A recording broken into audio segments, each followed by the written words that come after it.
the noble daughter who was sold as a slave and returned to destroy them all. Snow fell the night the Duke's daughter disappeared, the kind of snow that muffled everything. Footsteps, voices, even the laughter of a child too young to understand how fragile joy could be. It drifted gently over the winter garden like a soft white curtain, turning hedges into ghosts and statues into forgotten memories. Inside the grand estate, fires crackled and music played faintly from a distant room. But out here, in the cold embrace of the garden, a 2-year-old girl chased a bright red ribbon that danced and twirled on the breeze like it had a will of its own. Lyra laughed, the small, high sound only a toddler can make, free of worry or fear. She stumbled and waddled after it, her breath puffing in little clouds, her gloved hands outstretched. A nurse watched from a stone bench, humming a lullaby, her eyes only briefly drifting away. One blink, one moment, and then silence. The ribbon floated downward and landed softly on a patch of undisturbed snow, but the child was gone.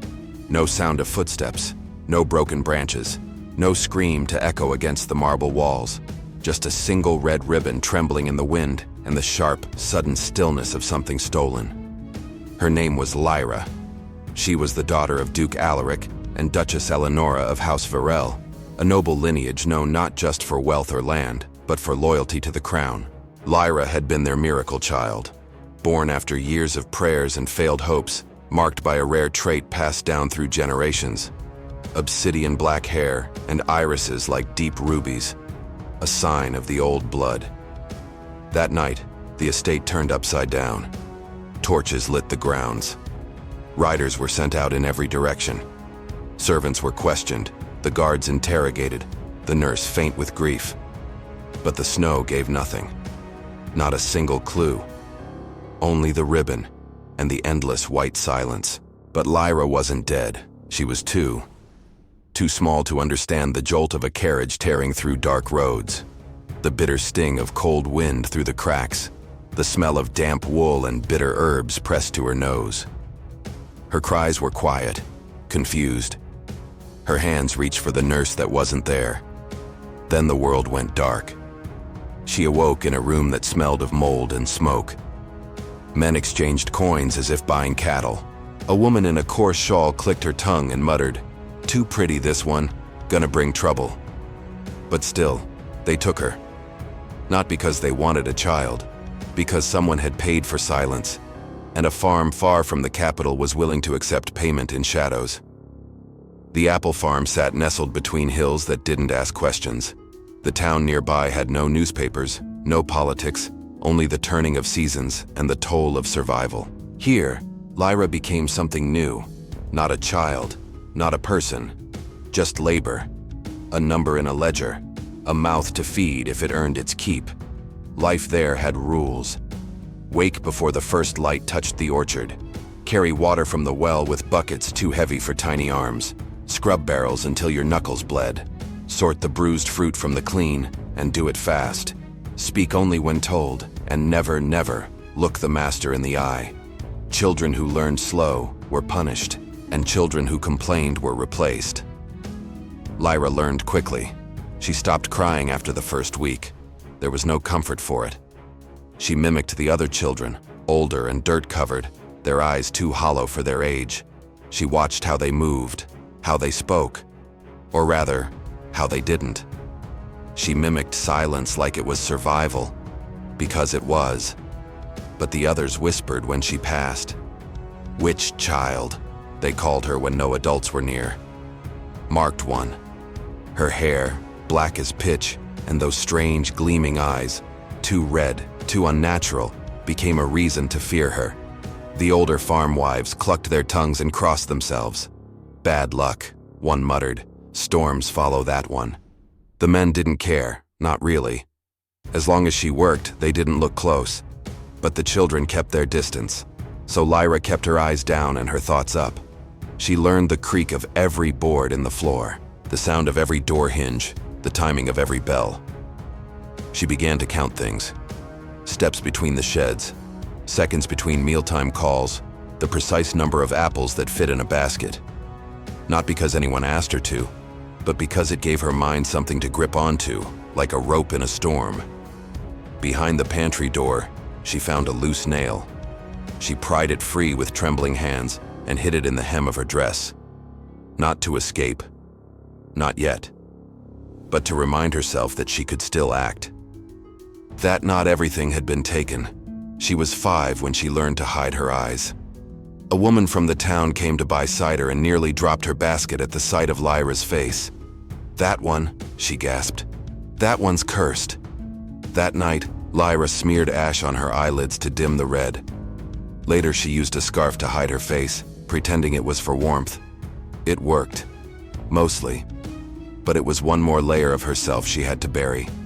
One more truth she had to silence to survive. She forgot the sound of her name. She remembered pain, though. Hunger like a cold beast inside her belly. Bruises that didn't always fade. The ache of waking before dawn when her limbs begged to rest. Sometimes she would sit in the orchard when no one watched and stare up at the branches, imagining she was somewhere else. Someone else. Someone free. And though no one knew it yet, not the masters, not the townsfolk, not even Lyra herself, that quiet, bruised child with red eyes was already planning her escape. Not today, not tomorrow, but one day. Seasons passed. When the trees bloomed, she inhaled their sweetness and let herself imagine things better left unspoken. When the frost came and the blossoms died, she learned not to hold on to anything beautiful for too long. Pain became a language she understood, even if she refused to speak it aloud. She didn't cry. Crying got you noticed, and being noticed got you hurt. Instead, she wore her pain like armor. Quiet, unseen, but always there. But at 10, something inside her broke. That year, the storm didn't just break trees, it broke everything. Days of blackened sky and endless rain flooded the orchard. The apples rotted before they ripened. The barrels stayed empty. The master's temper, already brittle, snapped. "No more full portions," he barked. "Useless mouths eat half."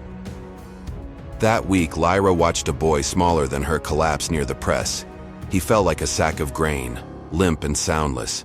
No one helped him, no one dared. They just turned away. Because if they stopped to care, they might be next. That night, Lyra lay on the straw mat, her stomach hollow, her body trembling from more than cold. The wind screamed outside. The house groaned with the weight of misery. And somewhere in the dark, something inside her whispered, "Run." She rose in silence. Her bare feet touched the cold earth like she was part of the wind itself. She moved with the precision of someone who had practiced this escape 100 times in her mind. The loose board behind the pantry door creaked just as she predicted.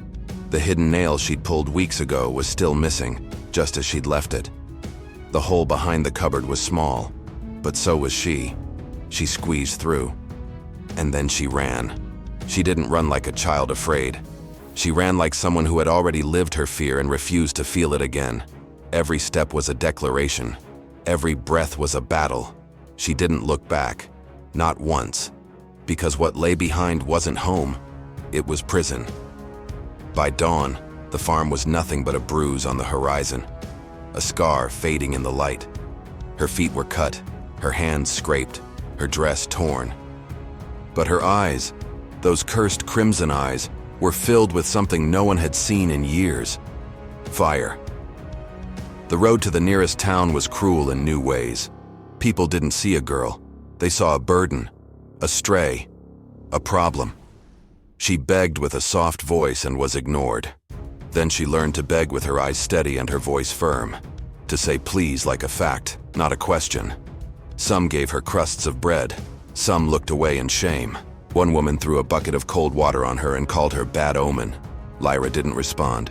She had already heard worse, and survived worse. On the third night, her legs barely carried her. Her head swam with hunger. Her fingers were cracked and raw from the cold.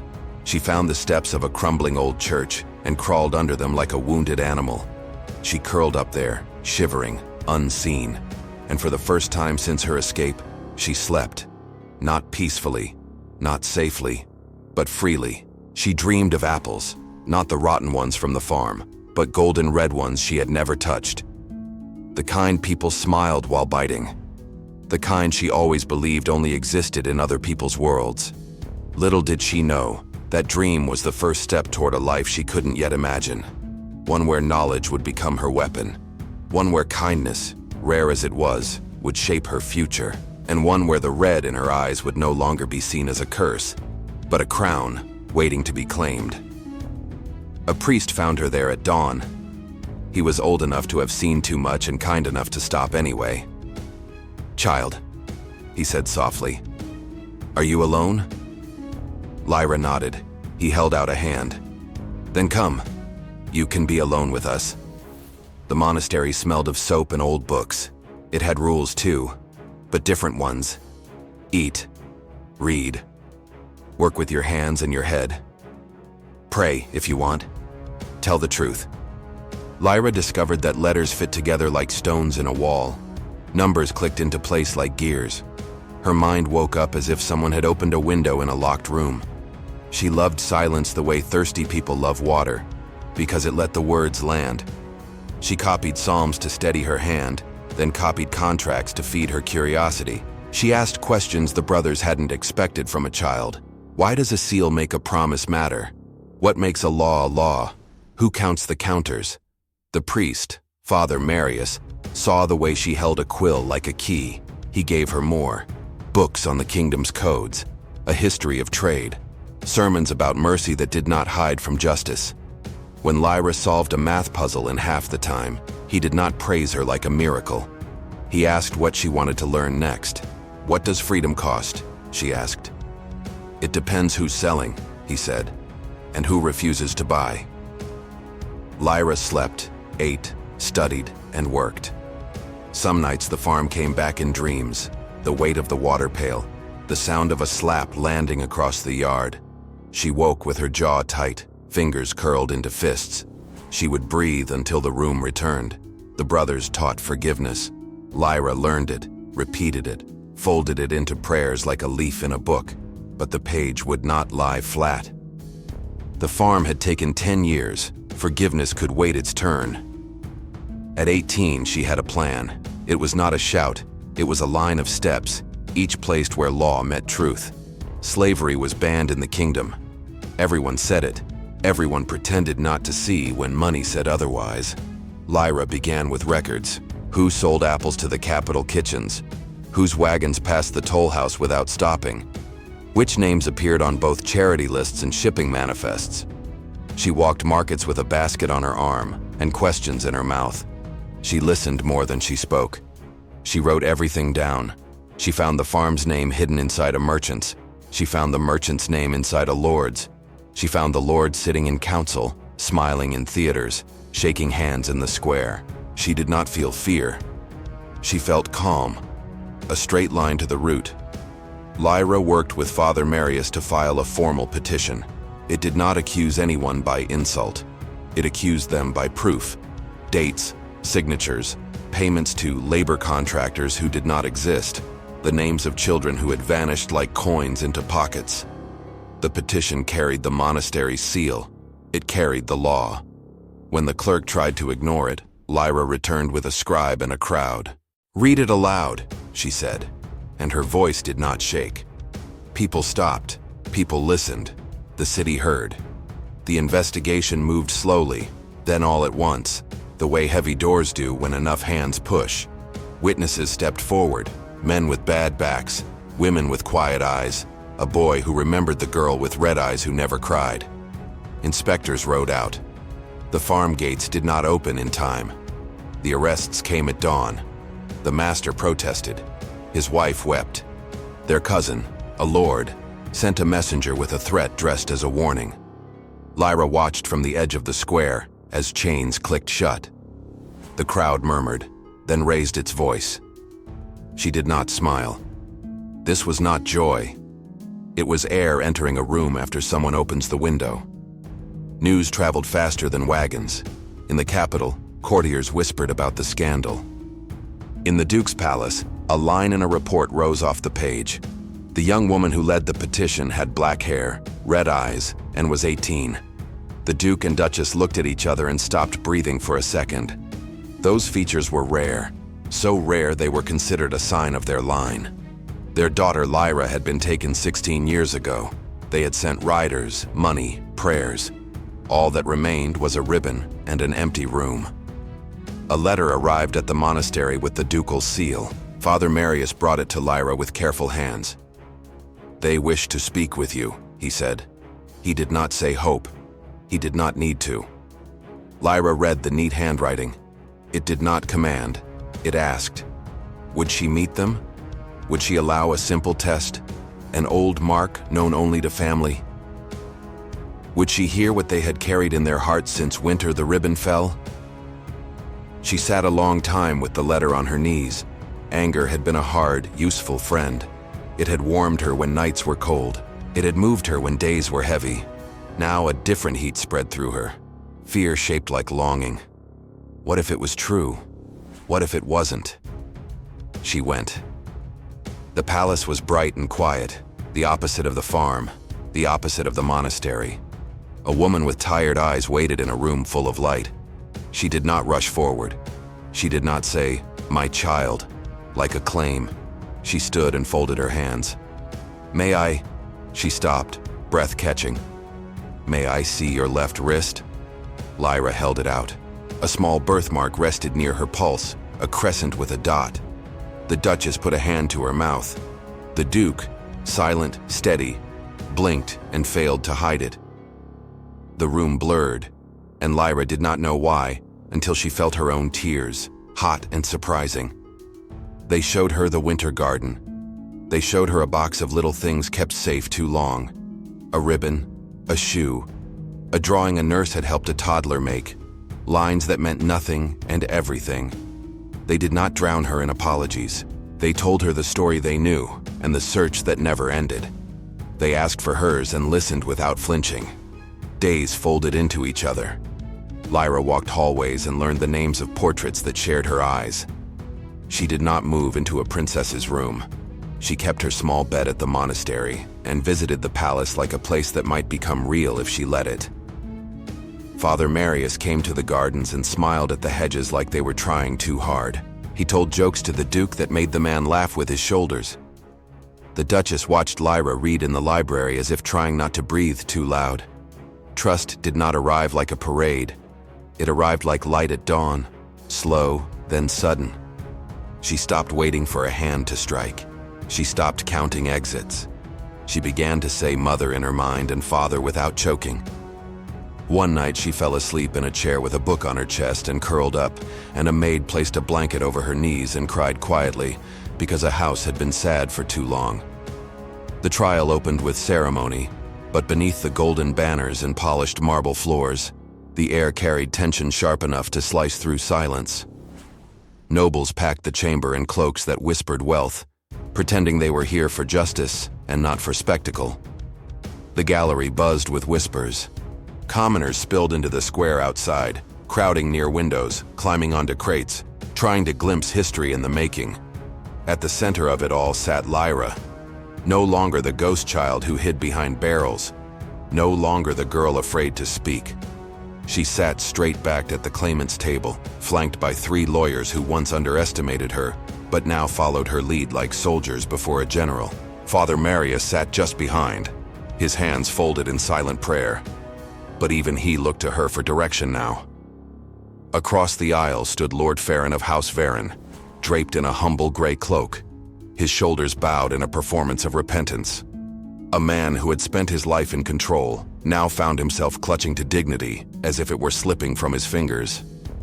When the court called to order, he rose and spoke with the air of a man too used to being obeyed.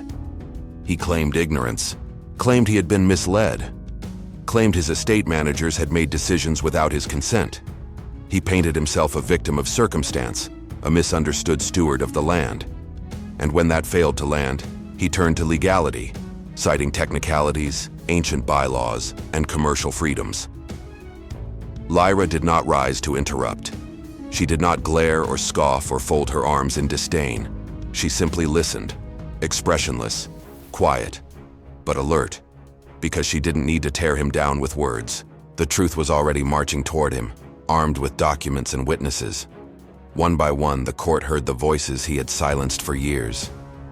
Former workers from the apple farm gave testimony, some with shaking hands, others with eyes burning from years of buried rage. They spoke of hunger, beatings, cages, lies, of children made to sleep in tool sheds, of women denied medicine, of deaths recorded as accidents that were anything but. Next came the records, ledgers recovered from the estate, filled with coded entries and forged authorizations. The prosecution's accountants broke it all down: how profits were inflated, how payments were made to silence townsfolk, how entire operations were hidden under fake orchard exports. Then came the attempted bribe. The Lord's cousin, caught red-handed trying to slip coin to a court clerk. It was foolish, desperate, and it shattered any illusion that House Varon had walked into the court in good faith. The crowd reacted like a wave, gasping, murmuring, leaning closer. Outside, someone had drawn a red ribbon in chalk on the stone steps. A silent symbol, a memory, a name once swallowed by silence now carried through the streets. But none of it prepared the room for what came next. Midway through the third day, just before the midday recess, a court messenger entered carrying a leather-bound satchel. He whispered to the clerk, who whispered to the judge, who narrowed his eyes. The courtroom shifted again, nervous, uncertain. The judge gestured to the messenger. "Proceed." From the satchel came papers, dozens of them, sealed letters, notes, memos, all retrieved from a hidden compartment in Lord Varon's private study, discovered not by accident, but by the house guard. His own soldiers, disgusted by the unfolding truth, had turned against him and handed over the evidence. Lyra leaned forward. She recognized the handwriting before the contents. The judge read aloud, "Take the child quickly. We will make her disappear far from the road and tell our own story when the time is right." The courtroom froze. The papers told a deeper truth, one that went beyond forced labor and forged accounts. Years ago, the Duke's family had a daughter with eyes the color of crimson glass, a rare child, a symbol of legacy. Rumor said the royal court had taken notice, and whispers hinted that she might be matched to the crown prince when she came of age. But another noble family, ambitious, envious, had a daughter too, and they wanted the palace. They wanted it enough to remove their only real rival. So they stole her. Lyra read the line again, her vision narrowing. She felt it wash over her. Rage, sorrow, shock. Her fingers went cold first, then warm, like a pulse returning after years of numbness. The judge's voice cracked slightly as he read the rest. No one spoke. Even the Lord, who had filled the chamber with excuses for days, now stood silent. His lips moved, but his words were hollow. No one believed him anymore. The judge lowered the final letter and stared directly at Lord Varon. "You have the right to respond." The man opened his mouth, closed it, looked around for someone to defend him, found none. The verdict came swiftly. On all charges, illegal enslavement, fraud, conspiracy, and kidnapping, the court found him guilty. The entire council agreed. The sentence was clear: seizure of all assets, removal of all titles, and permanent exile from all noble assemblies. The crowd erupted, but not in chaos, in a quiet, swelling kind of justice. Tears, clasped hands, a collective exhale. Back at the apple farm, workers were set free. They left the fields not knowing where to go, some too dazed to speak. For the first time, they were not property. They were people. And the girl who once scrubbed their floors with bleeding hands had brought down the man who called himself their master. Justice had arrived. Late, but it had come. After, Lyra walked alone in the palace garden where snowdrops poked through soil like brave thoughts. The Duke came without guards. He stood near, not close. "I don't know how to repay what was taken," he said. "You can't," Lyra answered, steady and kind. "But you can stop anyone from taking it again." He nodded. "Then help me." He meant the kingdom. He meant the quiet corners where money erases mercy. He meant the next child. Lyra looked at the city beyond the walls, roofs stitched together like a patchwork quilt. She thought of the farm, the monastery, the courtroom, the hand that had held hers over a birthmark. She thought of Father Marius teaching her to add, and of the priest's answer about the cost of freedom. She took the Duke's offered hand, not as a daughter accepting a title, but as a citizen accepting work. She set up an office not in a marble room, but in a plain one near the gates. Anyone could walk in. She hired clerks who knew hunger, and women who knew how to read contracts. She built a register of orphaned and missing children, and tied it to rewards for truth, not rumors. She wrote simple guides explaining rights. She traveled back roads in a sturdy coat, and asked questions in markets with a basket on her arm, the way she had before, now with guards who learned quickly when not to speak. The Duchess joined her some days, sitting with mothers, and holding their stories like porcelain. The Duke changed the way funds flowed, so charity had less chance to hide theft. The Crown announced a commission that made some lords nervous and some very loud. Lyra did not argue with them in salons. She returned to her desk and her lists and her calm. When the prince heard the full story, he sent a letter, formal but warm, not as a proposal, but as respect. "If you ever wish to sit on my council," he wrote, "there will be a chair with your name on it." Lyra smiled and put the letter in a drawer. Chairs could wait. Children could not. On a spring afternoon, she returned to the monastery, with a bundle of new books and bread still warm from the palace ovens. Father Marius stood in the doorway like a question answered. "You look taller," he said. "I'm standing up straight," she said. "I forgot I could." They ate in the small garden where mint took over every corner. Birds heckled them.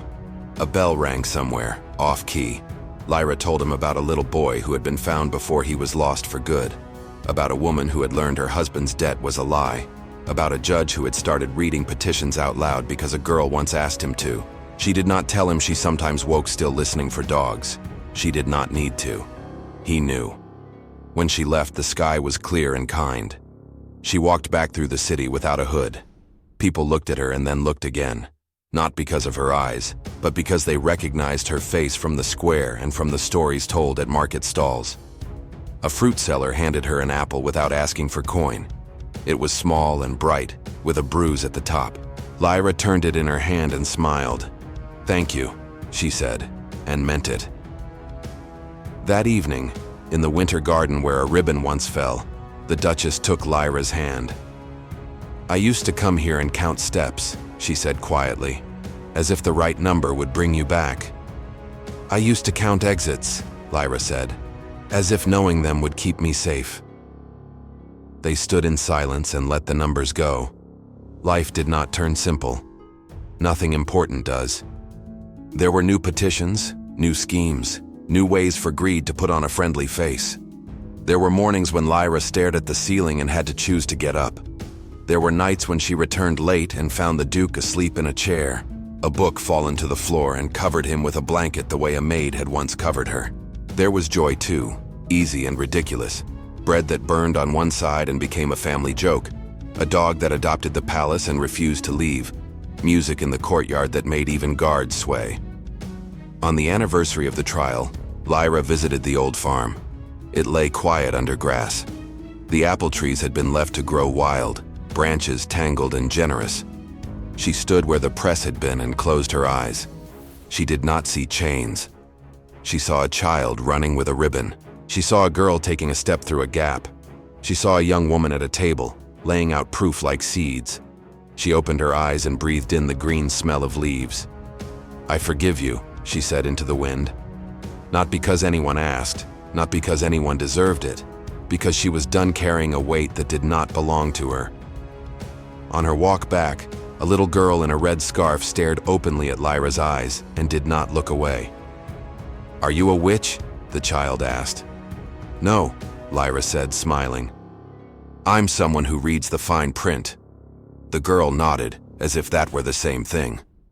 At the city gate, a woman waited with a baby on her hip and a boy hiding behind her skirt.